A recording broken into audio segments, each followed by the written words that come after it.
خبر شامل کرتے ہیں لسبیلا سے۔ محمد ظفر نبی کی رپورٹ کے مطابق لسبیلا رونجھو قبائل کی ممتاز اور معروف قبائلی شخصیت، جام گروپ کا رہنما، سابق نائب ناظم شمالی عبدالجبار رونجھو، سابق کونسلر جام گروپ محمد براد بلوچ رونجھو قبائل کی معروف نوجوان شخصیت خواجہ غلام نبی رونجھو نے لسبیلا کے قبائلی شخصیات سردار عبدالرشید پھواری کو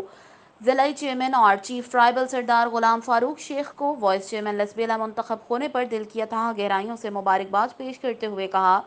کہ ہم محبوب قائد جام آف لسبیلا نواب جام میر کمال خان آلیانی کے شکر گزار ہیں، جنہوں نے لسبیلا کے قبائلی شخصیات کو لسبیلا کی عوامی خدمات کے لیے میدان میں بہتر، سنجیدہ اور باکردار ملنسار شخصیات کا انتخاب کیا ہے۔ انہوں نے کہا کہ آج کی بھاری اکثریت سے کامیابی نے ثابت کر دیا ہے کہ لسبیلا ہب کی عوام کل بھی جام خاندان کے ساتھ تھی اور آج بھی جام خاندان کے ساتھ ہیں اور انشاءاللہ ہمیشہ رہیں گے۔ انہوں نے کہا کہ نئے منتخب ہونے والے چیئرمین اور وائس چیئرمین عوامی خدمات میں کوئی کسر باقی نہیں چھوڑیں گے۔